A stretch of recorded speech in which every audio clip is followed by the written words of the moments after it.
Hi guys, I'm Professor Narayan Nile from Bhagyaved Academy, and today we are going to learn friend geography का first part देखेंगे हम lesson number 3 का जिसका नाम है agriculture.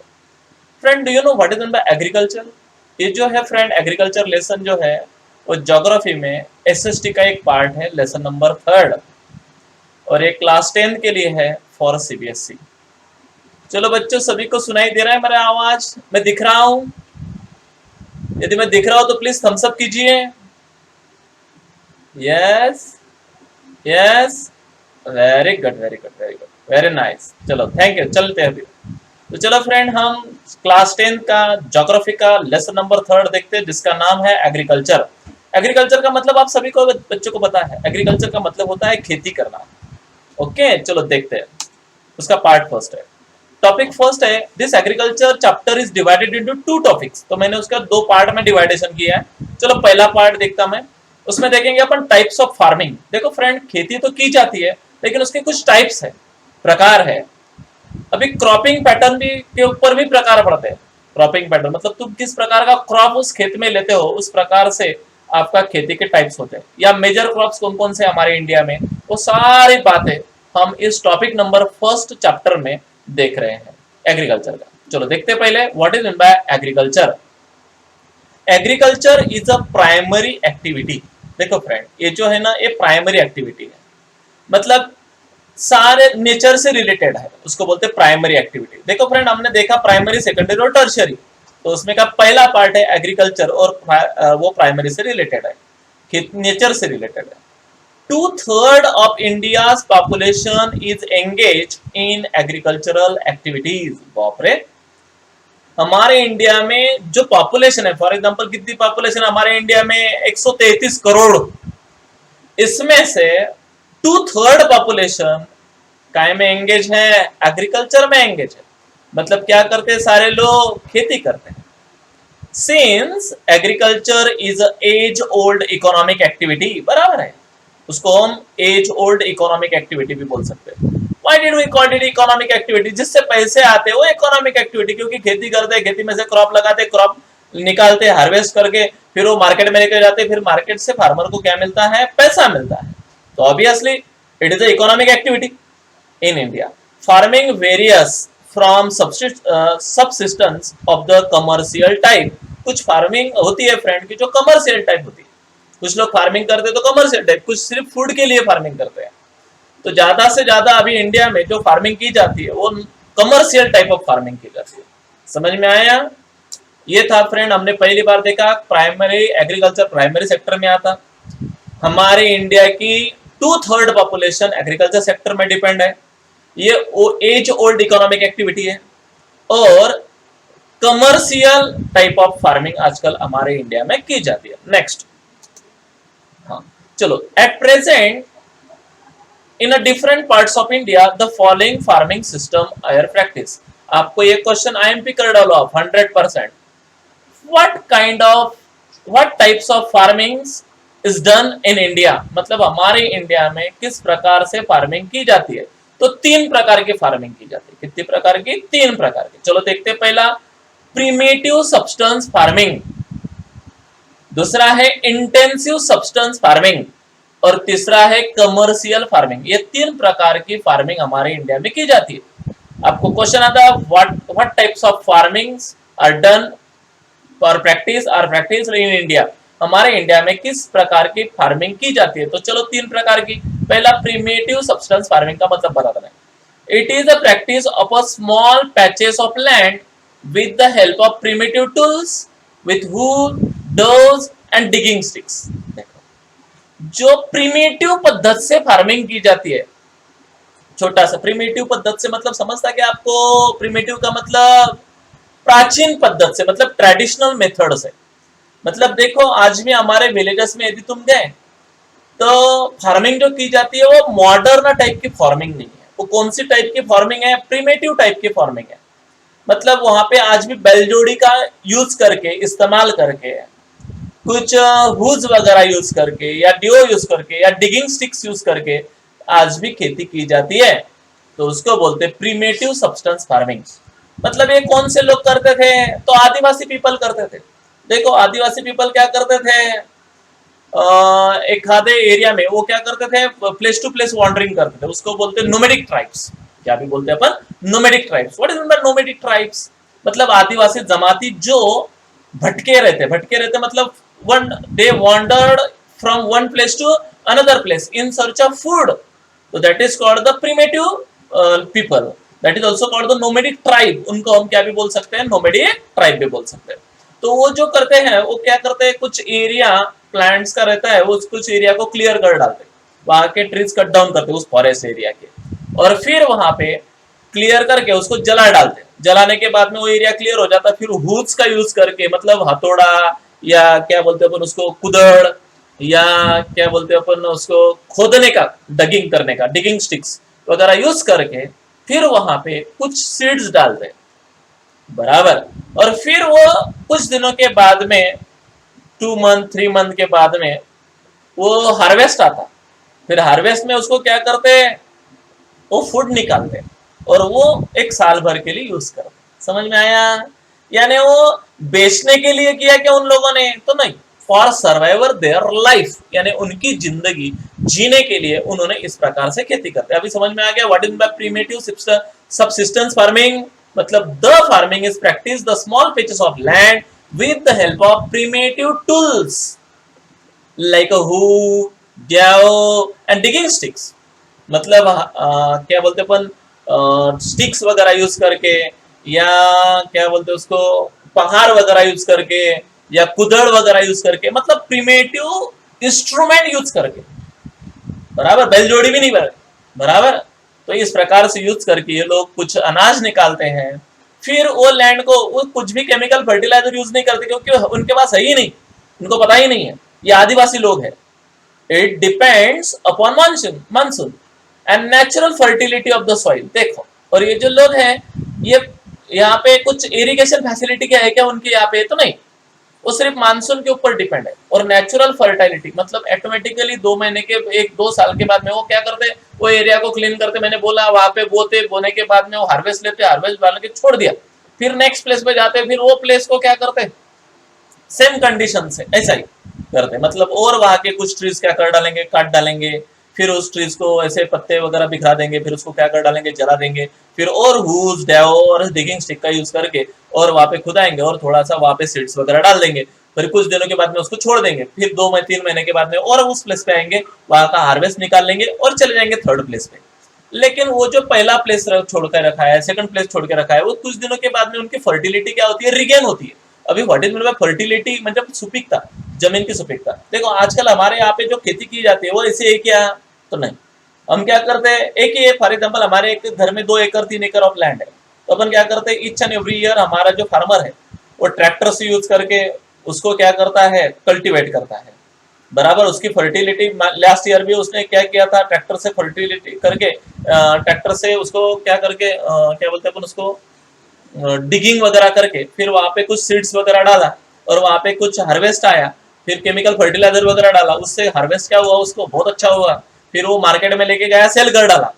तो ये टाइप की फार्मिंग हम करते हैं। लेकिन जो आदिवासी लोग हैं या नोमेडिक ट्राइब्स है या वो शिप ग्रेजिंग करने वाले लोग हैं, तो ये लोग इस प्रकार की फार्मिंग नहीं करते, वो प्रिमिटिव सब्सटेंस फार्मिंग करते हैं। मतलब क्या करके, कुछ एरिया में उनके जो एनिमल्स है उसको चराते उस एरिया में, फिर उस एरिया में सीड्स वगैरह बो करके चले जाते कुछ एरिया में, फिर कुछ दिनों के बाद में और 3-4 महीने के बाद में उस एरिया में आते, तो वहां पे उसका हार्वेस्ट अच्छा आ जाता है, फिर वो निकाल लेते, फिर वो अनाज वो खाते। यानी वो कमर्शियली की बेचने के लिए है क्या? तो नहीं, तो ये नेचुरल फर्टिलिटी आ जाता है। और 2 साल के बाद में वहां पे और आते, यानी झूम कल्टीवेशन करते, उसको झूमिंग कल्टीवेशन भी बोलते हैं। मतलब ए प्लेस पे गए, वहां पे डिगिंग किया, फिर बी प्लेस पे गए, फिर वहां पे डिगिंग किया, फिर सी प्लेस पे, मतलब पहले ए प्लेस पे उन्होंने क्या किया, सीड्स वगैरह बोए, बराबर। फिर क्या हुआ, बी प्लेस पे गए, वहां पे भी सीड्स बोए, फिर सी प्लेस पे गए, तो 2 महीने के बाद में वहां पे सीड्स बोए। लेकिन जब तक सी पे गए थे तब तक ए पे क्या हुआ था, हार्वेस्ट अच्छा आ चुका था, फिर वहां का हार्वेस्ट यूज कर डाला, फिर वहां का अनाज उनको खाने के लिए 2-4 महीने हो गया। फिर उसके बाद में बी प्लेस पे गए, प्लेस पे भी मस्त हार्वेस्ट आ गया था, फिर वो उसको निकाल डाला, फिर और 2-4 महीने का उनका गुजारा हो गया। फिर सी प्लेस पे आए, फिर वहां पे हार्वेस्ट, फिर और एक बार ए प्लेस पे जाएंगे, तब तक ए प्लेस क्या हो जाएगा, ऐसा छोड़ देंगे वो, फिर उसकी फर्टिलिटी क्या हो जाती है, रिगेन होती है नेचुरल प्रोसेस से। आपको पता है फ्रेंड। तो ये हो गया फ्रेंड उन लोगों का प्रीमिटिव सब्सटेंस फार्मिंग, समझ में आया। It is depend on monsoon और नेचुरल फर्टिलिटी आती है सॉइल में। Suitability of the other environment condition to the crops grown, और वो ऐसे क्रॉप लगाते कि जो उस इन्वायरमेंट को सुटेबल हो। फॉर एग्जाम्पल जवार बाजरा वगैरह ऐसा लगाते और उनको अनाज हो जाता, मतलब साल भर का अनाज उनको मार्केट से परचेस करने की क्या नहीं है, जरूरत नहीं है, उन्होंने नेचुरली इन्वायरमेंट से की। Got it. तो that is called the primitive subsistence farming. मैंने और एक बार आपको बोलता हूँ, it is a natural farming, it is depend on monsoon, natural fertility regain, it is made by the handmade tools, बराबर, and it is not a commercial, they will not be sell their food into the market or grain into the market, there were only the purpose to eat the grain, okay, that is the primitive substance farming. Second, intensive substance farming। अभी intensive का मतलब ही आप जान लो, बहुत ज्यादा। अभी बहुत ज्यादा मतलब क्या, यानी 1 एकड़ ऑफ लैंड है, उस पे क्या किया मैंने, एक बार उससे मैंने जवार लगा दिया, 4 महीने का क्रॉप है जवार, आपको पता है। फिर 4 महीने के बाद में जवार मैंने निकाल लिया, और एक बार उसको मैंने ट्रैक्टर से क्या कर लिया, कल्टीवेट कर लिया, और वहां पे गेहूं लगा दिया, और 4 महीने का क्रॉप मैंने ले लिया। फिर उसके बाद में मैंने उसको भी निकाल लिया, फिर वहां पे और ट्रैक्टर से कल्टीवेट कर लिया 2-4 दिन में, और उसके ऊपर मैंने वेजिटेबल लगा दिया। यानी मैंने 12 महीने में कितने बार एक ही लैंड के ऊपर क्रॉप लिए हैं, 3 बार मैंने क्रॉप लिए हैं 4-4 महीने के, या कुछ लोग 4 भी क्रॉप लेते हैं एक साल में। तो फिर ये जो क्रॉप होता है, यानी एक ही एकड़ लैंड में एक साल में कम से कम 3 या 4 बार क्रॉपिंग करके वो सारा क्रॉप हार्वेस्ट करके मार्केट में लेके आना और सेल कर डालना और उससे पैसे कमाना। ये हो गया इंटेंस सब्सिस्टेंस फार्मिंग। समझ में आ गया आपको इंटेंस का मतलब? अभी ओके। तो इंटेंस फार्मिंग लोग क्यों करने लगे? बिकॉज ऑफ पॉपुलेशन इंक्रीज, क्योंकि आजकल लोक संख्या क्या हो रही है, बढ़ रही है। फूड क्या हो रहा है, कम हो रहा है। लैंड वैसे की लैंड भी क्या हो रही है, उल्टा कम हो रही है। अब बोलेंगे सर लैंड क्यों कम हो रही है, बताता ना मैं आपको लैंड क्यों कम हो रही। तो फ्रेंड आजकल क्या हो रहा है, अर्बनाइजेशन हो रहा है, मतलब सिटी बढ़ रहे हैं। तो जितने सिटी चारों साइड पे बढ़ रहा है, तो चारों साइड की जो लैंड है वो सिटी ने क्या कर लिया, एक्वायर कर लिया। इसकी वजह से लैंड कम हो रही है। दूसरी बात, इंडस्ट्रियलाइजेशन हो रहा है, उसकी वजह से लैंड कम हो रही। स्कूलें बढ़ रहे हैं, उसकी वजह से लैंड कम हो रही। डैम बना रहे हैं, इसकी वजह से लैंड कम हो रही। रोड ब्रॉडन कर रहे हैं, उसकी वजह से लैंड कम होगी। देयर आर मेनी रीजंस, उसकी वजह से लैंड कम हो रही है, and that's why intensive farming करना पड़ रहा है। इसको बोलते हैं intensive subsistence farming. This type of farming is practice in an area of high population pressure on land. ये कौन से एरिया में की जाती?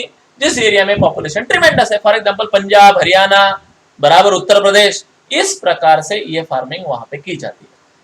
क्योंकि एक ही यानी क्या बोलते हैं, एक ही साल में कम से कम 3 या 4 बार वो क्रॉप लेते हैं, उसको बोलते हैं इंटेंसिव फार्मिंग।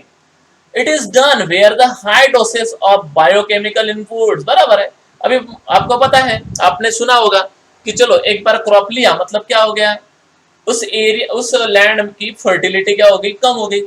तो पहले लोग इसमें क्या करते हैं, उसको 2 साल 3 साल के लिए छोड़ देते हैं, फिर और फर्टिलिटी क्या हो जाती, रिगेन हो जाती प्रीमेटिव में। लेकिन यहाँ पे छोड़ेंगे क्या, नहीं। तो फिर यहाँ पे क्या करते हैं, केमिकल फर्टिलाइजर डालते हैं, जैसे पोटैश केमिकल, बराबर फॉस्फेट, यूरिया, बराबर। तो इस प्रकार से फास्फोरस, तो ये डालते हैं, उसको बोलते हैं बायोकेमिकल इनपुट्स। और इरिगेशन का यूज करते हैं। अभी मानसून, ये मानसून के ऊपर डिपेंड है, ये मानसून के ऊपर डिपेंड है क्या, नहीं।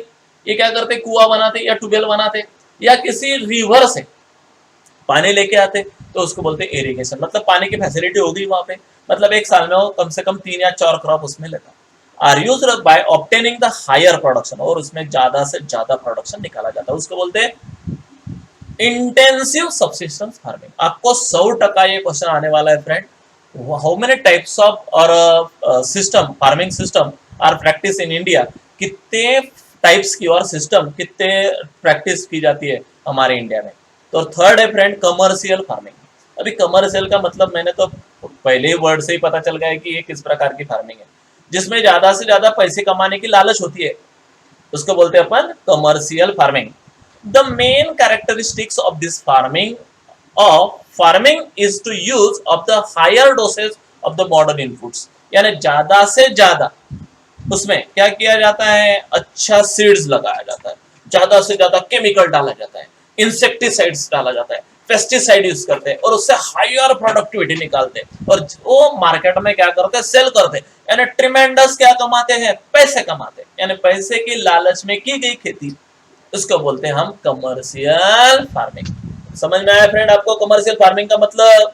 हाई डोसेज डालना, H why V seeds use करना, मतलब बहुत हाइब्रिड यूज करना, केमिकल फर्टिलाइजर यूज करना, इंसेक्टिसाइड यूज करना, पेस्टिसाइड यूज करना और फिर ट्रेमेंडस पैसे कमाना। वैसे आज भी हमारे महाराष्ट्र में रावेर वगैरह तुम इस साइड में तुम गए तो वहां पे बनाना की खेती की जाती है, तो वो कमर्शियल फार्मिंग है। कौन सी फार्मिंग है, कमर्शियल। तुम पंजाब हरियाणा उस साइड में यदि तुम गए तो गेहूं का वहां पे जबरदस्त प्रोडक्शन है, तो वो भी कमर्शियल टाइप ऑफ फार्मिंग है। तो इस प्रकार से जहां पे ज्यादा पॉपुलेशन रहती है तो ये प्रकार का कमर्शियल फार्मिंग वहां पे करते हैं। Got it? ये ज्यादा से ज्यादा रिच लोग करते हैं आज के मॉडर्न। बिल्कुल समझ में आ गया क्वेश्चन, एकदम आईएमपी क्वेश्चन है, वीआईएमपी। ये नोट्स आप बनाए रखना। Next, okay, India has 3 types of cropping season, rabi, kharif and zaid. Friend आपको ये भी क्वेश्चन 100% आएगा फॉर 5 मार्क्स या 3 मार्क्स। चलो, इंडिया में किस प्रकार की सीजन क्रॉपिंग है, 3 क्रॉपिंग सीजन है, चलो देखते हैं। पहला है खरीफ, फिर है रबी, फिर है जैद। चलो देखते हैं पहले kharif. It starts on the onset of the monsoon. जो हम अभी लगाएंगे, अभी मतलब जून जुलाई में क्या लगाते हैं, बीज बोते हैं, और फिर कब निकलता है वो, सितंबर अक्टूबर में निकलता है। देखो, जून जुलाई में लगाया हुआ बोना और सितंबर अक्टूबर में उसको क्या करना, काटना, फिर उसके ऊपर क्या करना, हार्वेस्ट मतलब आता है तब। तो इस प्रकार के फार्मिंग को बोलते हैं हम खरीफ फार्मिंग, जो मानसून में की जाती, continue till the beginning of the winter. कब तक, रेनी सीजन से विंटर तक का फार्मिंग को बोला जाता है खरीफ। चलो, ये फार्मिंग जून जुलाई से लगाई जाती है, तो सितंबर अक्टूबर में उसका क्या होता है, अनाज आता है, मतलब हार्वेस्ट होता है। द खरीफ क्रॉप्स इंक्लूड, क्या क्या है खरीफ क्रॉप में, राइस लिया जाता है, मेज लिया जाता है, मिलेट लिया जाता है, कॉटन, जूट, ग्राउंडनट्स, मूंग, उड़द, ये सारे हम खरीफ में लेते हैं। समझ में आया सबको खरीफ? अब देखेंगे नेक्स्ट, रब्बी। रब्बी कब लगाया जाता है, अब उसका आगे का सीजन जो ठंडी में लगाया जाता है। It starts with the beginning of the winter, winter में उसकी स्टार्ट होती है। ये रेनी सीजन वहां पे नहीं, रेनी सीजन के ऊपर डिपेंड नहीं है, ये विंटर में स्टार्ट किया जाता है, इरिगेशन के ऊपर डिपेंड होता है। And continue till the beginning of the summer, कब तक समर स्टार्ट हो तब तक, मतलब ये की जाती है अक्टूबर दिसंबर से स्टार्ट की जाती है तो अप्रैल जून पर्यंत, बराबर। The rabi crops include wheat, गेहूं लगाया जाता है, barley, gram and oil seed लगाई जाती है। ओके, फिर लास्ट वाला कौन सा है, zaid. This is the short crop season between the rabi and the kharif. फिर फ्रेंड अप्रैल जून से लगाया जाता, ये कहां से लगाया जाता, अप्रैल जून से तो जून जुलाई तक, मतलब कम से कम 3-4 महीनों का ये भी होता है, तो उसको बोलते हैं जैद। क्रॉप्स बिटवीन वाटरमेलन, ये क्या क्या होता है, समर में लगाया जाता है, वाटरमेलन आता है, मस्क मेलन होता है, कुकम्बर होता है, and some vegetables and fodder crops भी होता है। ये मेजर क्रॉप्स है वहां पे जैद के। तो ये 3 प्रकार की क्रॉपिंग सीजन है हमारे इंडिया में। आपको 100% क्वेश्चन आता, write down about the 3 cropping season in India with explanation with example. तो आपको ये टोटली एक्सप्लेन करना है। समझ में आ गया बच्चों? नेक्स्ट, दिख रहा है ना भाई आप सभी बच्चों को? Okay, very good. सोए ना कोई? Nice nice. नेक्स्ट, अभी देखते हैं हमारे इंडिया में major crops grown in India are. आपको क्वेश्चन आता है 1 मार्क के लिए या 3 मार्क के लिए आएगा। हमारे इंडिया के मेजर क्रॉप्स बताइए, how many major crops are grown in India और टेकन इन इंडिया। तो चलो, मेजर क्रॉप कौन कौन से है तो अंडरलाइन करना, जरा नोट्स बना लेना। Rice, wheat, millet, pulses, tea, coffee, sugar cane, oil seed, cotton and jute. These are the major crops in India. चलो, jowar, bajra and ragi are important millets grown in India. आपको मिलेट में कौन से 3 प्रकार हैं? मिलेट का मतलब होता है धान्य। चलो कौन कौन से हैं? जवार, बाजरा एंड रागी, ये मिलेट में आते हैं। चलो, through they are known as a coarse grains, उसको कोर्स ग्रेन भी बोलते हैं। आपको क्वेश्चन आता है what is mean by coarse grain? The millet और the bajra, jowar and ragi is called the coarse grain. They have very high nutritional value, इसमें बहुत न्यूट्रिशन होता है, इसलिए फ्रेंड जवार जरूर खाना, बाजरे की रोटी जरूर खाना, रागी तो बहुत हाई वोल्टेज न्यूट्रिशनल वैल्यू है। बराबर, तो प्लीज ये तीनों चीजें हमारे खाने में रखना, क्योंकि यदि हमको हाई न्यूट्रिशन चाहिए तो ये इसमें होते हैं। For example ragi is very rich iron, मैंने बोला ना आपको रागी बहुत अच्छा है। रागी में क्या होता है? आयरन होता है, कैल्शियम होता है, अदर माइक्रो न्यूट्रिएंट्स भी होते हैं, एंड्रोफेज भी होता है। तो प्लीज आप ध्यान में रखना है, ज्यादा से ज्यादा रागी खाएं। रागी का मतलब आपको क्या बताऊं अभी? रागी रागी रागी रागी राजगिरा के लड्डू खाए आप लोगों ने, तो वो रागी है। यस। चलो next, India is the largest producer as well as consumer of the pulses. सबसे ज्यादा दाल, दाल मतलब समझता है उड़द दाल, मूंग दाल, तूर दाल, बराबर, हरभरा दाल, तो सारे पल्सेस हमारे इंडिया में होते हैं। ओके, तो हम बहुत बड़े उसके क्या है? प्रोड्यूसर है। There are major source of protein in the vegetarian diet, ये बहुत अच्छा वेजिटेरियन डाइट है जिसमें ज्यादा से ज्यादा मात्रा में प्रोटीन होता है। Okay, next, major pulses that grown in India are, कौन कौन से पल्सेस है हमारे इंडिया में? तो आपको एक क्वेश्चन आता है कौन कौन से पल्सेस हमारे इंडिया में है? हम कंज्यूमर भी है और प्रोड्यूसर भी है। काय में? तो पल्सेस में। चलो, तो उसमें है तूर, बराबर, उसको अरहर बोलते हैं, उड़द, मूंग, मसूर, पीज एंड ग्राम, इसके पल्स हमारे यहाँ पे इसको बोलते हैं pulses. India is the largest producer of oil seed in the world. Underline कीजिए सेंटेंस को, किसमें इंडिया सबसे बड़ा लार्जेस्ट प्रोड्यूसर है? तो ऑयल सीड में। मेन ऑयल सीड कौन कौन से इंडिया में है? तो पहला अंडरलाइन कीजिए, ग्राउंड नट्स, मतलब भुईमुंग का तेल, शेंगदाना तेल।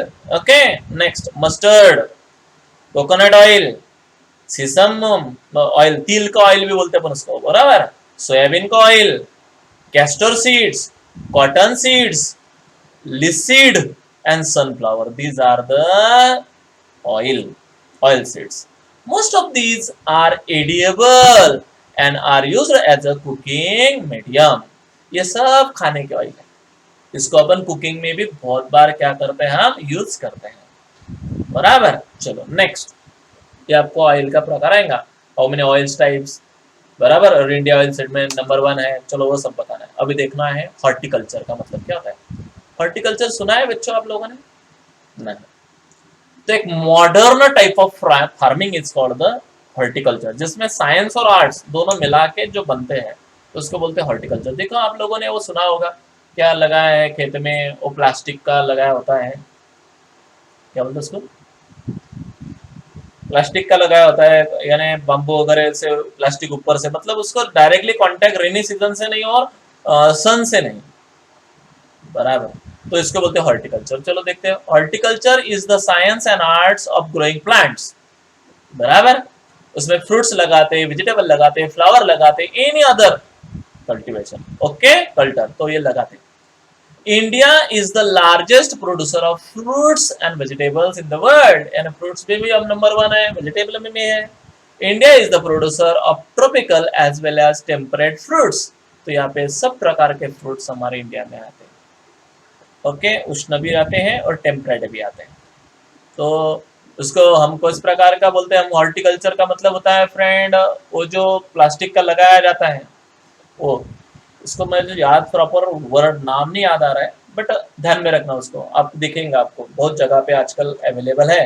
तो उसको कम से कम 85 लाख रुपए खर्चा आता है 10 एकड़ लैंड के लिए हॉर्टिकल्चर करने के लिए, या कम से कम 10 लाख रुपए तो भी खर्चा आएगा 1 एकड़ हॉर्टिकल्चर करने के लिए, बराबर। इसके लिए गवर्नमेंट अभी क्या दे रही है? अनुदान दे रही है, बराबर, यानी सब्सिडी दे रही है, 50% सब्सिडी, बराबर, तो उसको बोलते हैं। चलो देखो, India produces about 30% of the world vegetation, 13% पूरे वर्ल्ड में जितना वेजिटेशन हो सिर्फ इंडिया प्रोड्यूस करता है. It is an important producer of P, cauliflower, onion, cabbages, tomato, brinjal and potato. ये हमारा वेजिटेबल में हम ऐसा है प्रोड्यूसर है इसके. द नॉन फूड क्रॉप्स, चलो अभी नॉन फूड मतलब क्या, जिसको हम खाते नहीं है बट वो क्रॉप है, हमारे लिए बहुत महत्वपूर्ण है. देखो कौन कौन से, रबर, रबर को खाते हैं क्या हम, नहीं बट यूजफुल है. फाइबर क्रॉप जिसको खाते हैं क्या, नहीं बट यूजफुल है. कॉटन को खाते हैं हम. अरे कपास को खाया कभी किसी ने, नहीं फिर भी कपड़ों के लिए क्या है, महत्वपूर्ण है. जूट, जूट का मतलब समझ में आया, जिसके अपन गोंटा वगैरह पोता बनाते हैं उसको बोलते हैं जूट. बराबर, खाते नहीं है बट यूजफुल है. दैट्स व्हाई उसको बोलते हैं नॉन फूड क्रॉप्स. आपको बोला जाएगा which are the non food crops are grown in India. तो ये सब नाम आपको रखना है, rubber, fibre crops, cotton and jute. समझ में आया तक. Next, cotton, jute and hemp and natural silk are the 4 major fibre crops grown in India. आपको पूछा जाएगा what is mean by fibre crops.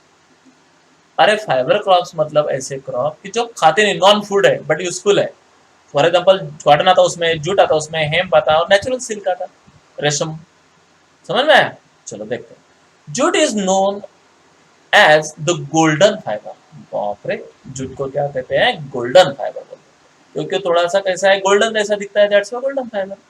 Due to its high cost it is a losing market to synthetic fibre and packing material and particularly the nylon. Nylon भी packing किया जाता है, that's why jute को बहुत बड़ा weightage है. Sericulture और silk farming is the cultivation of silk worms to produce the silk. आपने ऐसा कोश आते, कोश, कोश में क्या होता है, कीड़ा होता है, उसमें प्लांट्स है वो लगाते हैं, उस पर फिर कोश बैठते हैं, फिर कोश बनाते, फिर कोश तोड़ के लेके आते, फिर उससे क्या बोलता है, सिल्क वॉर्म्स बनते हैं. बराबर. तो ये बहुत महत्वपूर्ण क्रॉप्स हमारे इंडिया में होता है. समझ में आया. नेक्स्ट, चलो अब ये हमारा पार्ट फर्स्ट हो गया, लेकिन कुछ पार्ट फर्स्ट में भी हमारे कुछ कॉन्सेप्ट अभी भी क्लियर नहीं है. चलो कुछ कॉन्सेप्ट क्लियर करते हैं. What is mean bye agriculture. Agriculture is the cultivation and breeding of animals and plants and fungi for food, fiber, biofuel, medicinal plants and other products used to sustain and enhance life. So that is for the agriculture. आपको ये question जरूर आता है, what is meant by agriculture? Explain with example. तो आपको ये explain करके आना चाहिए कि एग्रीकल्चर का मतलब क्या होता है. जो नेचर के ऊपर डिपेंड है, जिसमें कल्टीवेशन किया जाता है, मतलब कल्टीवेशन मतलब क्या है, खेती की जाती है, मतलब अनाज निकाला जाता है. लेकिन इसको ही फार्मिंग एग्रीकल्चर कहते क्या, नहीं, उसके साथ में एनिमल को पाल भी सकते तुम. बराबर, जिससे नॉन फूड भी निकाल सकते हैं, फूड भी निकाल सकते हैं, कुछ मेडिकल प्लांट्स भी लगा सकते हैं, जिससे लाइफ एनहांस होता है, जो सस्टेनेबल है, मतलब जो हमें डेवलप करता है लेकिन नेचर का कुछ हानि ना पहुंचाते हुए, तो इसको बोलते हैं एग्रीकल्चर. समझ में आया. चलो, प्रीमेटिव सब्सटेंस फार्मिंग, मैंने बोला है ये हो गया है शायद हमारा. पहले जो फार्मिंग की जाती थी तो इस प्रकार की फार्मिंग होती है, वो प्रीमेटिव टूल्स वगैरह यूज करके, मैंने बताया. तो तीसरा है इंटेंसिव सब्सटेंस फार्मिंग. तो मैंने ये भी बताया आपको कि जो ज्यादा पॉपुलेशन जिस एरिया में होती है वहां पे इंटेंसिव सब्सटेंस फार्मिंग की जाती है. Next, plantation farming.